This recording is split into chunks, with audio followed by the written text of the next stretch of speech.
Él llegó. Aleluya. Amén. Y amén. Y amén. Vamos a ir a la bendita palabra del Señor, mis hermanos. Amados hermanos. Como decía el apóstol Pablo, así nos debemos hablar, ¿no? Amado hermano, mi amada hermana. Pero genuinamente, no una palabra por decirlo, sino porque genuinamente nos sentimos que amamos a nuestro hermano. Porque en nosotros está el Espíritu de Dios. Amén.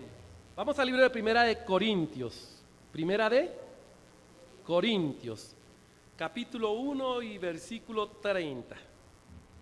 Capítulo 1 y versículo 30. Ya creo que todos nos lo sabemos de memoria, ¿cierto?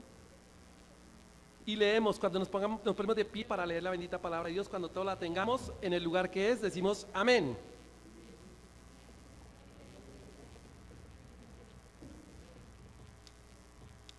Amén. Leemos el nombre del Padre, del Hijo y bajo la poderosa dirección de su Santo Espíritu. Mas por Él estáis vosotros en Cristo Jesús, el cual nos ha sido hecho por Dios sabiduría, justificación, santificación y redención, para que, como está escrito, el que se gloría, gloríese en el Señor. Amén. Démosle un aplauso al Rey. Bendito es tu nombre, Señor. Amén. Amén. Podemos sentarnos, mis amados hermanos. Les damos la bienvenida a quienes nos visitan por primera vez. Somos una iglesia en proceso de formación. Somos una iglesia joven. Y como joven que es la iglesia, la palabra dice que el joven es inconstante en todos sus caminos. Y como somos una iglesia joven, salvo aquellos que hemos caminado un tiempo más larguito, permanecemos constantes, pero no así todos. Entonces no es de extrañar que fluctuemos. Un día estamos más, otros veníamos, unos vienen, otros van, pero ese es un asunto del presupuesto de Dios. Él comenzó la obra y nosotros creemos que Él es poderoso para llevarla a cabo hasta el final. Amén, mis hermanos. Amén. ¿Leyeron el título de la predicación de hoy? Yo soy, parte sexta. O sea, 6 domingos hemos hablado de este tema. Yo querría no parar hoy aquí, pero creo que hay necesidad de un día más. Hemos hablado del yo soy. Cuando Dios se reveló a Moisés y le dijo, ve y dile a Faraón, deja ir a mi pueblo para que me sirva. Moisés, pues luego de su asombro al ver la zarza que ardía pero no se consumía, Moisés preguntó, bueno, yo iré a lo que tú me dices que yo haga, pero ¿de parte de quién diré que voy? Y el Señor le dijo, ve y di que te envía el gran yo soy, que el yo soy te envía. Yo soy, Jehová es el gran yo soy, yo soy. Y a partir de allí Dios empezó a revelar en muchas ocasiones diversas manifestaciones de su carácter. Él dijo, yo soy Jehová Jireh, tu proveedor. Yo soy Jehová Rafa, tu sanador. Yo soy Jehová Shalom, tu paz. Yo soy Jehová Tsidkenu, tu justicia. Yo soy Jehová Adonai, tu Señor. Yo soy Jehová Jesús, tu Salvador, tu Redentor. Yo soy. De tal manera que el pueblo judío había oído de esta proclamación de Dios. El nombre del Señor es algo santo. El pueblo de Israel olvidó su pronunciación, dice la palabra, con el paso del tiempo, y simplemente quedó el tetragrama impronunciable, el tetragrama JHWH, que se puede traducir como Jehová o Yahvé, porque le pones A y E, Yahvé, le pones A y E, Jehová, E-O-A. Pero es JHWH el tetragrama del nombre de Dios, que significa yo soy. Lo sorprendente del asunto es que cuando se consumaron los tiempos y Dios envió a Jesucristo, cuando se cumplió el tiempo, dice la palabra, Dios envió a Jesucristo, porque Dios obra en tiempos. Su kairos, que significa la oportunidad de Dios, eso significa kairos, el tiempo de Dios para los asuntos de Dios, en su proyecto, en su propuesta, en su propósito, envió a Jesús.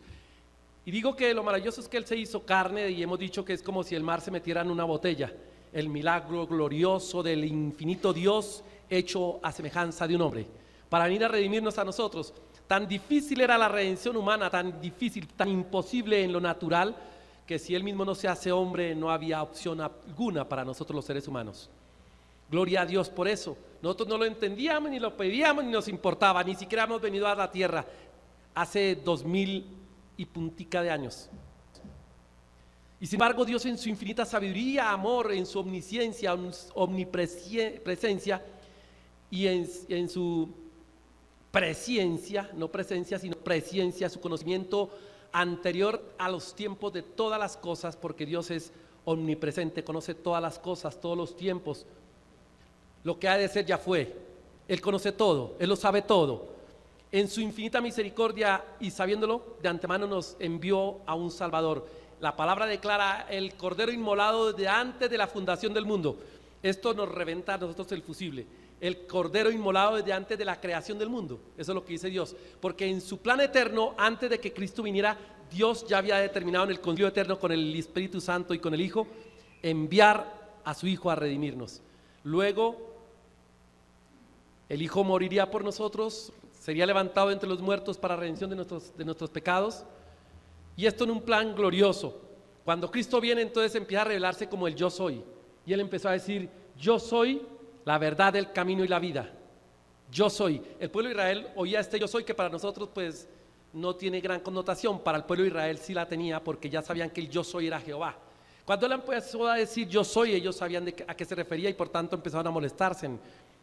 Yo soy la puerta. Yo soy el gran pastor. Yo soy la vida. Yo soy la resurrección. Yo soy la luz. Yo soy el pan de vida. Él no vino a darnos el pan, Él es el pan. Él no vino a darnos vida, sino Él es la vida. Él no vino a mostrarnos el camino, Él es el camino. Y esto lo hemos tocado durante 6 semanas y yo soy recurrente en esto porque la repetición, hemos aprendido, es la madre de la enseñanza. El Señor lo dice por el apóstol Pedro en capítulo 1, versículo 12 de primera de Pedro. Yo por esta razón no dejaré de insistir, de repetir estas cosas, aunque vosotros estéis confirmados en la verdad presente. Es necesario reiterar y reiterar y reiterar y reiterar y reiterar para que seamos afirmados en esto. De lo que hemos hablado es el fundamento. No voy a hablar de algo, una doctrina importante, es el fundamento de toda doctrina en el Evangelio. Es la buena noticia, que muchos por no entender la han convertido en religión y han ido a la religión y se han vuelto religiosos. Pero aún la iglesia cristiana camina por esas sendas. Pero Dios, que en su misericordia nos visita, pues nos habla con claridad de lo que Él demanda de nosotros, lo que Él quiere enseñarnos. Así que hemos sabido que Cristo es la verdad, la resurrección, hemos dicho que es el pan y hace 8 días dijimos que es la luz, que Él es la vida, no que nos da vida, sino que Él es la vida.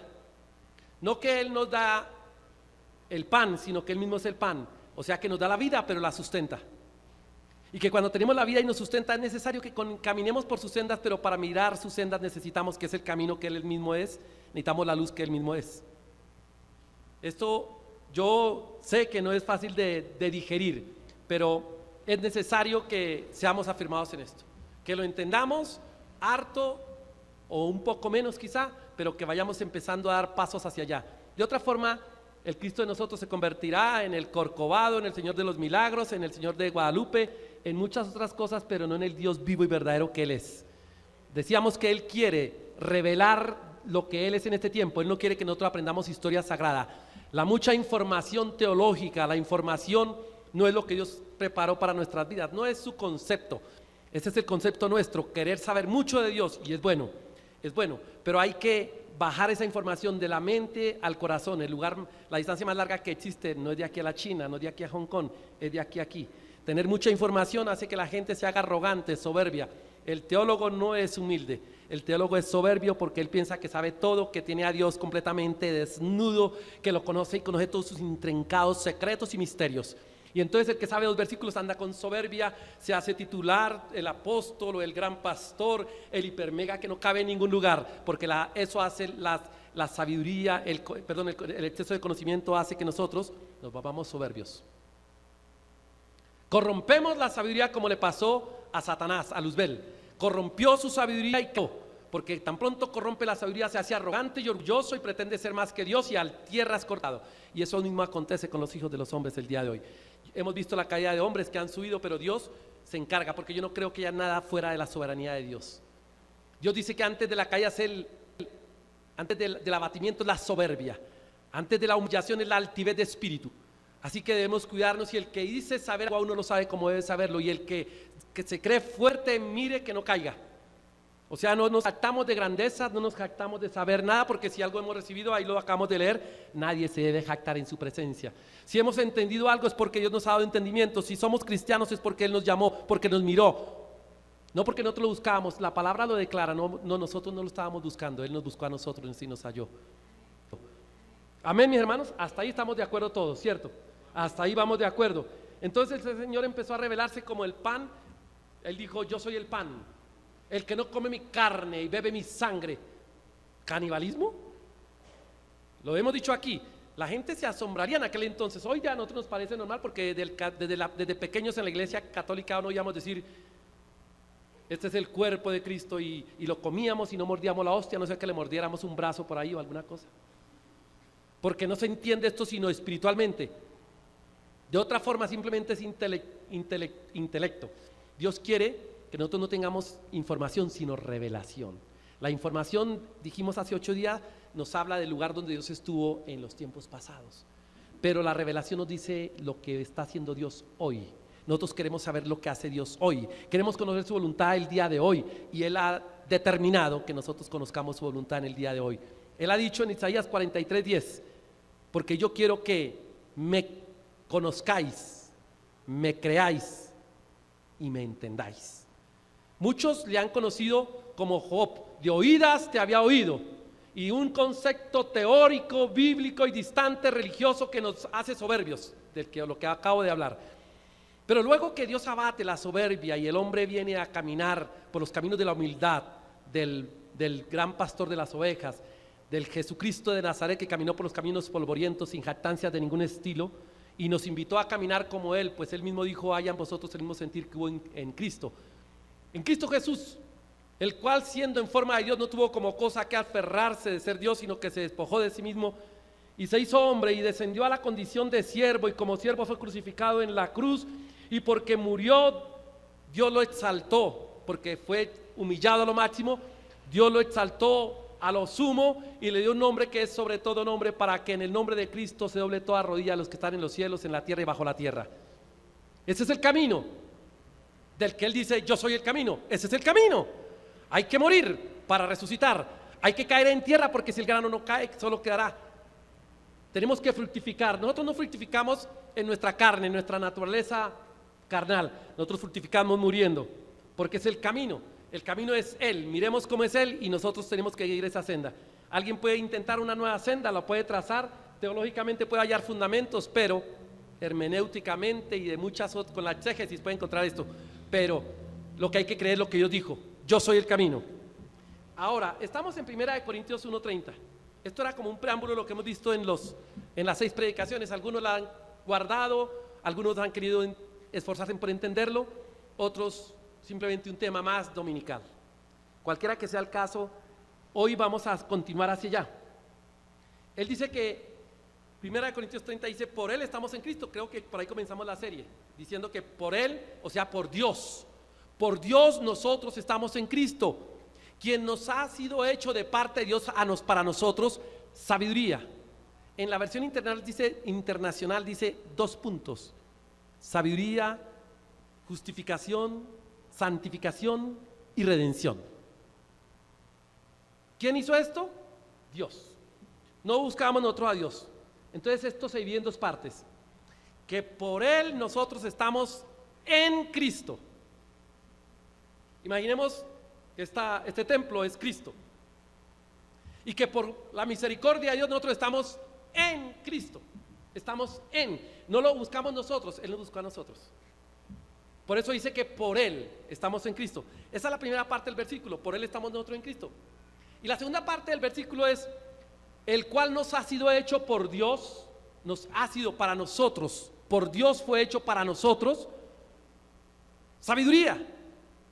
Y dice, me gusta la versión internacional porque da más claridad, mediante la justificación, la santificación y la redención. Pero vamos a mirar eso más detenidamente. Mas por Él estáis vosotros en Cristo, lo que hace es meternos en Cristo, todos nosotros, el pueblo de Dios. Esa es la forma de relacionarse Él con nosotros, Cristo con nosotros. Esa es la forma en que Él se viene a relacionar con nosotros. El Padre nos mete en Cristo, todos estamos en Cristo. Diga, yo estoy en Cristo. Yo estoy en Cristo. Eso es por voluntad del Padre, no de ninguno de nosotros. Como dijo por Jeremías, ¿con qué mudará el etíope su piel y el leopardo quitará sus manchas? Pues lo que para el hombre es imposible, para Dios no lo es. No había manera de redimirnos, no había manera humana, ni siquiera un ángel podría hacerlo, ni millones de ángeles podrían hacerlo, ni nosotros mismos muriendo podríamos hacerlo, solamente Dios podía hacerlo. Eso es glorioso, y esa es la primera parte, cómo Dios se relaciona con nosotros, por Él estamos en Cristo. La segunda parte es cómo nosotros nos relacionamos con Dios, quien nos ha sido a nosotros hecho para nosotros sabiduría, justificación, santificación y redención. Dos aspectos del mismo versículo que no podemos ignorar, no uno solo sino ambos. Dios nos dio al Señor Jesucristo, no como un modelo de vida. Dios no nos dio a Cristo como modelo de vida, nos dio a Cristo como nuestra vida. Diga, Cristo es mi vida. Eso es completamente, pueden parecer muy parecido a lo que se dice por aquí y por allí, pero es completamente diferente, perdónenme. A decir que tú imites el carácter de Cristo, que tú tomes a aprender mansedumbre de Cristo. Ay, yo quiero hacer, ¿qué harías tú si yo estuviera en tu lugar, si tú estuvieras en mi lugar, ¿qué haría yo? Y entonces tomamos una decisión y actuamos sabiamente, pero no es de lo que se trata. No se trata de imitar el modelo de Cristo, se trata de que Cristo fluya en nosotros, viva en nosotros. No es que esta planta imita a aquella, sino que tiene la semilla y es la misma, del mismo género. De eso se trata. Entonces, Dios nos da a Cristo para que la vida de Cristo se manifieste en nosotros. Es Él en nosotros. ¿Qué dije? Dios nos da a Cristo para que la vida de Cristo se manifieste en nosotros. Yo siempre doy el ejemplo que me gusta muchísimo de las materas de la 57. Algunos lo han oído, pero recuérdenlo. Unas materas como esa, pero de 2 metros de diámetro, hechas en concreto. Cuando estaba por allá en el año 81, 82 empezando los estudios, pasaba por la 57 y estaban esas materas inmensas por todo el separador de la 57, desde el Campín hasta la Caracas. Hasta la Caracas, creo que hasta la 13 subían. Y había unas ramitas muy pequeñas que yo me asomé y decía, oiga, qué increíble esta gente como de tirar la plata. Unas ramitas en esto, qué ridículos. Pero pasaron 15, 20 años y las palmas crecieron y rompieron las materas de hormigón. ¡Pra! Tanto que las tuvieron que trasladar muy cuidadosamente por el Dama al Parque Simón Bolívar y allá las visito, allá están las viejas amigas. Muy grandes y muy hermosas. Eso es lo que ha hecho Dios, puso la semilla en nosotros. Parece muy pequeñita en nuestra vida, pero ella con el tiempo ¡pra! Rompe y aflora Cristo en nuestra vida. No una imitación barata de Cristo, no la imitación de la mansedumbre, carita yo no fui, no la carita de caribajito o muy amable o muy afable, no, nada de eso. La vida de Cristo en nosotros, no una imitación burda y barata, la vida de Cristo en nosotros. Alguien dirá, esto se lo inventó el hombre. No, no es cierto, ahí está. Ya no vivo yo, Cristo vive en mí, y lo que vivo en la carne lo vivo en la fe, el Hijo de Dios, el cual me amó y se entregó así por mí. Eso es el Evangelio, esa es la buena noticia, que Cristo vive en nosotros. Es responsabilidad nuestra, aleluya, aleluya.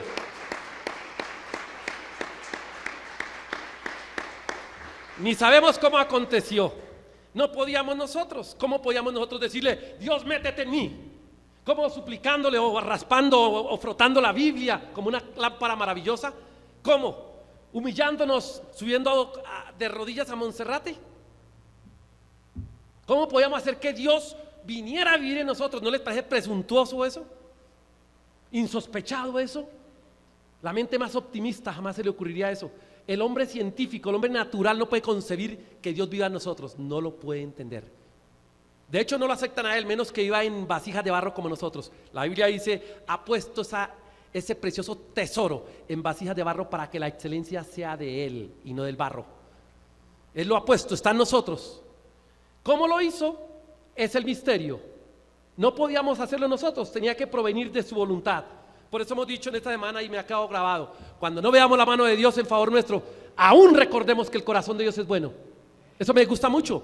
Puede que no vea la mano, yo no sé qué está pasando, yo no veo a Dios por ningún lado que me esté ayudando, pero aún confía, Dios tiene pensamientos buenos para ti. Él es bueno. Él no envía a su Hijo a morir por nosotros para perdernos, ni para echarnos al basurero. Él no envía a su Hijo a morir por nosotros para que vivamos como perros, ni para que vivamos como religiosos, ni para que nos muramos, nos entierren y ahí quedó la memoria. No, vamos a la eternidad. Lo que Él comenzó poderoso, dice la palabra, es para terminarlo hasta el día de Jesucristo. Yo lo creo. A eso le ha puesto toda mi existencia. Aleluya, aleluya. Amén. Por Él, 1 Corintios 1:30, por Él estáis vosotros en Cristo. Por Él, el Padre en su misericordia, por Él tú estás en Cristo. Por Él yo estoy en Cristo. Di, por Él yo estoy en Cristo. Amén. Lo hizo Dios. Amén. Entonces voy a dividir este estudio en dos partecitas. La primera parte es ir un poquito más a fondo en esto. Nosotros no podíamos, repito, ni dando nuestra vida. Dios lo hizo, nos dio la vida de Cristo, nos dio la vida de Cristo. Dios siempre lo quiso hacer así. Si usted mira Génesis 1:26, dice, hagamos al hombre, plural, Padre, Hijo y Espíritu Santo. Hagamos al hombre conforme a nuestra imagen y semejanza. Siempre me impactó eso. ¿El Señor dijo eso? Sí lo dijo. ¿Y qué dice en el nuevo pacto? Siempre me impactó eso y lo tengo que recordar. Romanos 8:28. A los que antes conoció, predestinó, para que fuesen hechos conforme a la imagen de su Hijo, el primogénito de muchos. ¿Qué quiere decir eso?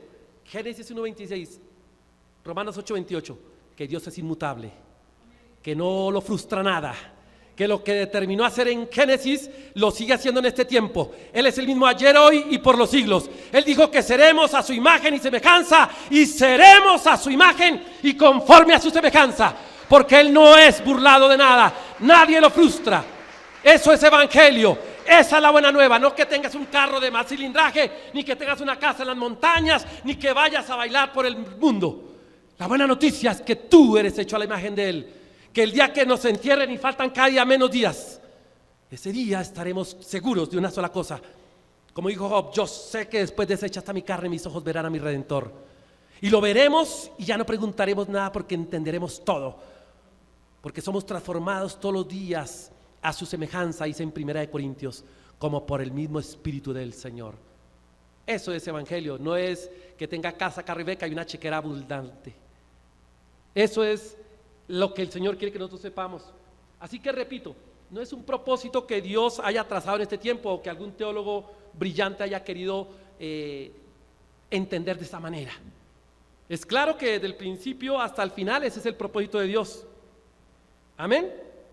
Primero nos puso en Él y luego Él se puso en nosotros.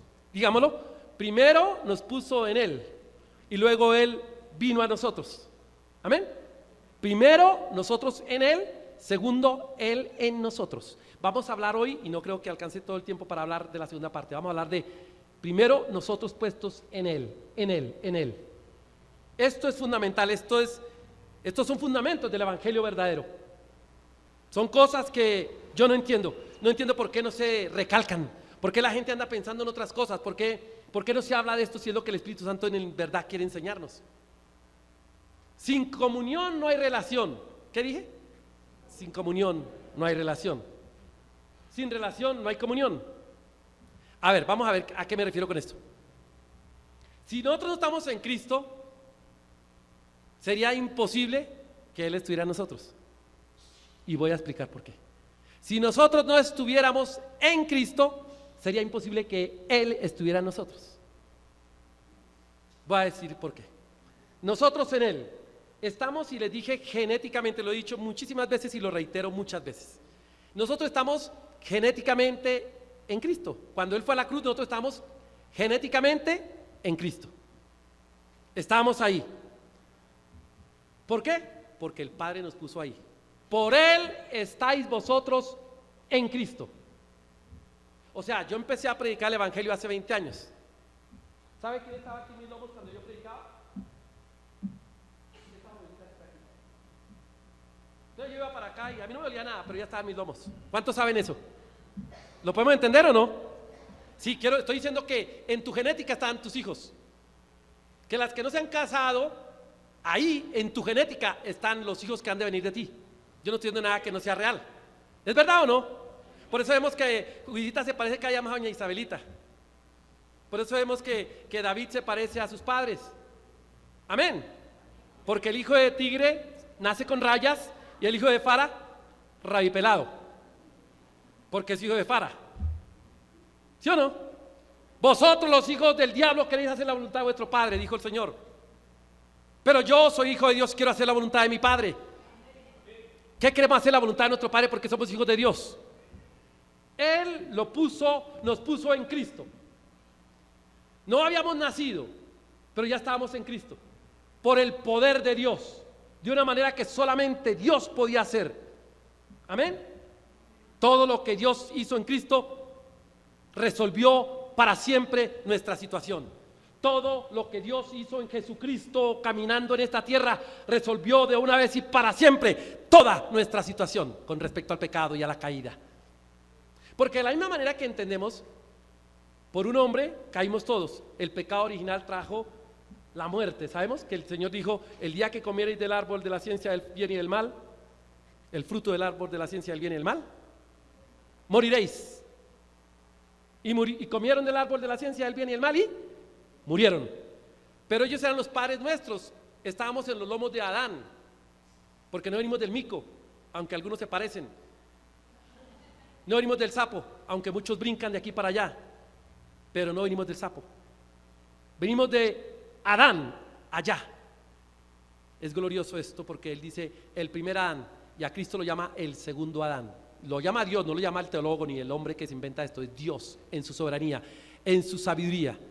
Cristo viene a redimirnos, porque el pago del pecado era muerte, no había opción para nosotros. Dios tenía que matarnos a nosotros y darnos vida.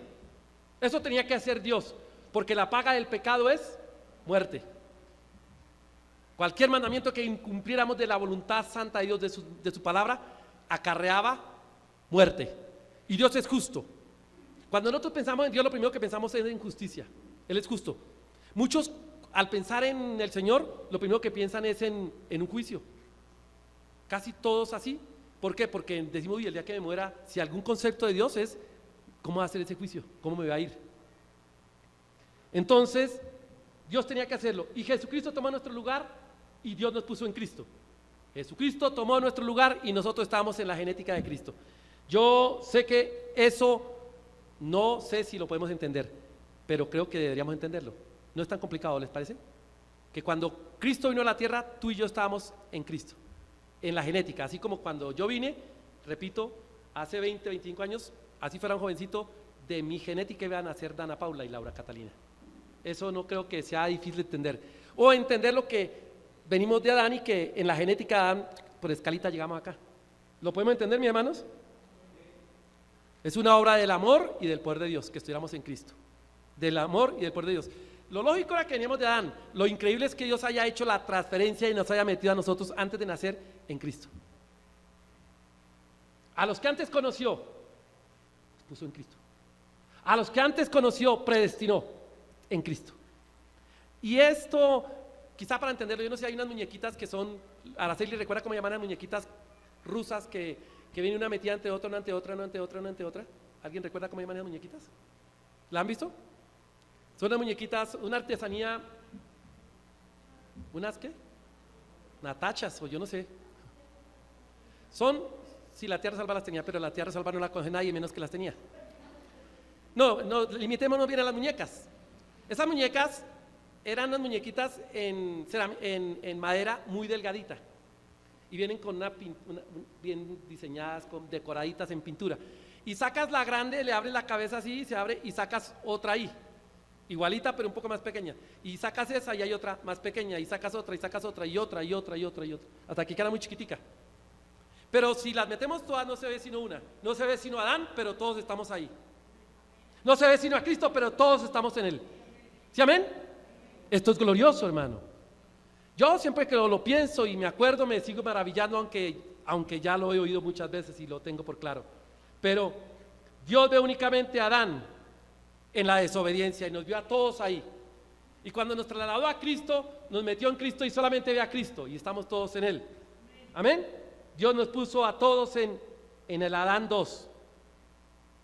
La palabra dice que por la desobediencia de uno murieron todos. Igual por la justicia de uno todos somos justificados. Vamos a leerlo porque es que alguien dice que todo eso suena muy bonito, pero ¿es cierto? Romanos capítulo 5 versículo 18. A ver, Romanos 5, 18. Así que por la transgresión de uno vino la condenación a todos los hombres. De la misma manera, por la justicia de uno vino a los hombres la justificación de vida. ¿Estamos de acuerdo? Ahí lo dice y no está interpretándose mal. Eso es lo que quiere decir este pasaje. En 1 Corintios 1:15, en 1 Corintios 15, más bien 15, 45 al 47 dice también así. 1 Corintios 15, 45 al 47. Así también está escrito: fue hecho el primer hombre, Adán, alma viviente. El postrer Adán, Jesucristo, espíritu vivificante. Mas lo espiritual no es primero, sino lo animal, luego lo espiritual, hablando de escalones hacia arriba. El primer escalón es el animal, pero luego siguen los espirituales. ¿Cómo? Matrioshka. Yo las conocía con otro nombrecito, Matrioshka, pero yo las conocía con otro nombrecito más sencillo. El primer hombre de la tierra terrenal, ADN 1. ¿Qué dije? ADN 1, Adán 1, ADN, nosotros somos ADN. El segundo ADN, ADN 2, Adán 2, Cristo.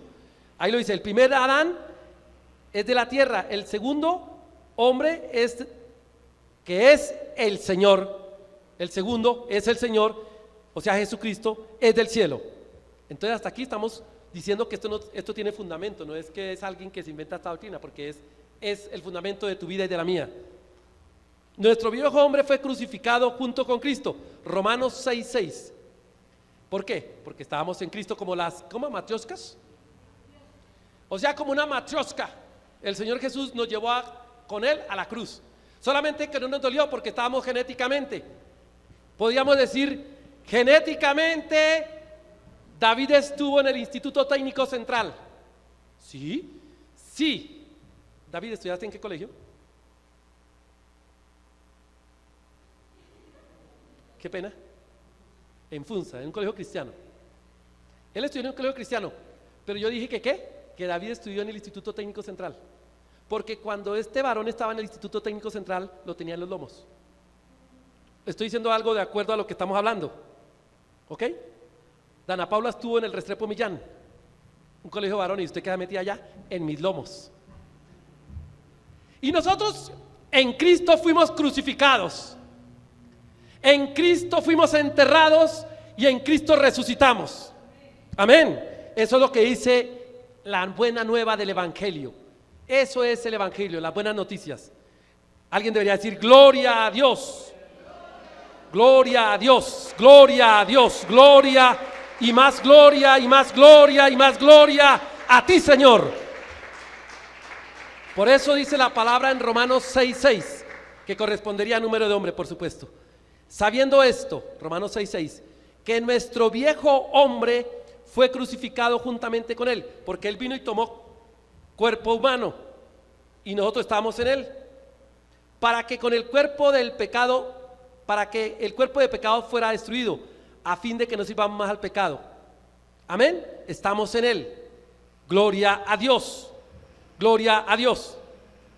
Tú y yo estábamos en Cristo. Yo en esta parte he oído muchas doctrinas de muchas cosas y yo he tenido como un principio de vida de ninguna manera predicar algo que es ambivalente, que uno interpreta así y el otro interpreta así y aquel interpreta como le da la gana. Entonces yo digo, esta podría ser una interpretación de esas, pero esto lo predico porque sé que es absolutamente cierto. No hay lugar a dudas. No es una interpretación de que estamos en la genética de Cristo, no. Por Él estamos en Cristo. Por Él fuimos allá a la cruz. Nosotros estamos con Él. Con Cristo fui juntamente con Él crucificado. Y para avalar aún más lo de la genética, siempre uso un pasaje que el Señor usó. Él lo puso ahí para el que tenga ojos para ver, vea. O si no, gafitas para leer, lea. Dice en el libro de Romanos, perdón, de Hebreos, vamos al libro de los Sanhebreos. Sanhebreos. En Hebreos dice en el capítulo 7 de Hebreos, capítulo 7 de Hebreos en el versículo 10, 9 y 10, voy a leer 9 y 10. Y por decirlo así, en Abraham pagó el diezmo también Leví. ¿Cómo dice? En Abraham pagó el diezmo Leví, que recibe los diezmos después, ¿no? Sigue, 10. Porque aún estaba ¿en dónde? En los lomos de su padre cuando Melquisedec le salió al encuentro. Explico. Leví, nieto de Abraham. Abraham tuvo a Isaac, Isaac tuvo a Jacob, Jacob tuvo a Leví. Bisnieto. ¿Estaba en dónde? ¿En los lomos de quién? De Abraham. ¿Y qué dice la palabra? ¿Lo dijo yo o lo dijo Dios? Leví, dice, pagó los diezmos estando en los lomos de Abraham. Esto es lo que dice la palabra de Dios. Porque es que nosotros a veces olvidamos el concepto sobrenatural de Dios. Olvidamos que Él creó las leyes y que Él hace como Él quiere. Y queremos todo explicarlo mediáticamente y sabia y lógicamente, pero Dios está por encima de la sabiduría humana y de la lógica humana. Y eso es glorioso. Esta es la doctrina básica de la fe. Esta es la doctrina básica del Evangelio. Si no estamos en Él, no podemos caminar con Él. Con Él de entre nosotros. Si no estamos en Él, no podemos caminar con Él.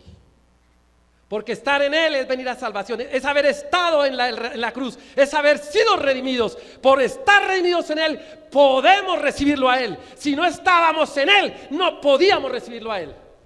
¿Cómo va a habitar Él en el que no ha creído?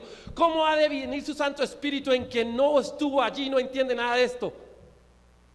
Ahora, si alguien lo recibe y no lo entiende, Dios se encarga en un día como este, en cualquier lugar, explicárselo. Para el que tenga oídos para oír, oiga lo que Dios quiere decirle a su pueblo. Porque entenderlo es cambiar de una vez y para siempre todas nuestras circunstancias. Por eso Dios ha insistido, yo soy. Por eso Él dice allá, sed santos porque yo soy santo, yo soy. Por eso hemos dicho claramente que a Dios le interesa más el carácter del siervo de Dios que lo que el siervo puede hacer. No importa que hagamos muchas cosas, que pintemos, que traigamos muchos, que los sentemos, que llenemos la iglesia, que hagamos muchos aleluyas, que alabemos, que gritemos. A Dios le importa muy poquito eso. Él le interesa es que Cristo se ha formado en nosotros. Le importa más el carácter del siervo que la obra que el siervo pueda hacer. Más el carácter tuyo y mío que lo que vayamos a hacer. Porque lo que vayamos a hacer va a depender mucho de si somos o no somos. Amén. Cristo hizo porque era, porque es. Por eso decían los fariseos, ¿quién es este? ¿De dónde aprendió letras? ¿Quién es? Porque habla como quien tiene autoridad. ¿Y quién es el que tiene autoridad? Sino el que es. El que es. Permita al Señor que nosotros entendamos esto para que nosotros cambiemos nuestro caminar, para que podamos caminar con Él, no al lado de Él, sino con Él, aquí en dentro, con Él. Si hemos estado en Él, con seguridad Él está en nosotros. Pero no entendemos la primera parte, en Él, lo que significa en Él. Muchos pastores se han esforzado por tratar de explicar esto que no es fácil de explicar, de seguro que no lo es. Ni pretendo decir que hoy va a quedar muy claro, pero ojalá que por lo menos les quede la inquietud y digan, yo no entendí cómo es. Pueden entrar a la página de Nación Santa y volverlo a oír con detenimiento. Ponen esta predicación en cámara lenta para que se me entienda, porque yo hablo rápido. Entonces, ya fue lo que dijo ahí. Es que como habla tan rápido, come las palabras. Aparte de que es difícil el tema, tartamudea y habla rápido, pues no vamos a entender nada. Padre, lo escribes, lo pones como un enigma, lo pones a predicar a este hombre y no lo entendemos, habla muy rápido. Es para que nos esforcemos. Amén. Mas por Él nosotros estamos en Cristo. Dios nos puso en Cristo. De nuevo, léelo en Romanos 6:11, de nuevo. Esto tendría que quedar muy afirmado en nuestra vida, de una vez y para siempre. Romanos capítulo 6, versículo 11 dice así: así también vosotros consideraos muertos al pecado, pero vivos para Dios. ¿Cómo? En Cristo Jesús. Kenneth Hagin escribió una serie que se llama En Él, pero yo creo que muchos pastores han escrito estas series en Él, porque si no entendemos lo que somos en Él, muy difícilmente podremos caminar con Él, imposible caminar con Él. Si no sabemos lo que somos en Él, lo que representa estar en Él, vamos a andar siempre acusándonos, el enemigo nos va a querer todo el tiempo apabullar. Porque Dios, ¿qué dice que quiere que hagamos? Isaías 43:10, ¿qué es lo que dice? Quiere que le conozcamos, le creamos y le entendamos. Él no quiere un pueblo ignorante, porque la palabra dice: no seas, mi pueblo fue destruido por falta de conocimiento. Y nos ha dicho en este tiempo, cuando estudiamos el gran yo soy, una cosa nos ha dicho: creced en la gracia y en el conocimiento de nuestro Señor Jesucristo. Creced en la gracia y en el conocimiento. ¿Por qué tenemos que crecer en la gracia y en el conocimiento? Para no ser movidos de nuestra firmeza. Porque por ahí hay muchos indoctos que usan la sabiduría, las palabras difíciles de entender de nuestro hermano Pablo, y las tuercen para su desgracia, y hacen torcer a muchísimos para su desgracia. Porque el que hace tropezar a nuestros pequeñitos, más le valdría amarrarse una piedra de molino al cuello y lanzarse al mar, dice la Biblia. Entonces Dios quiere que nosotros crezcamos en el conocimiento. Amén. Y en la gracia.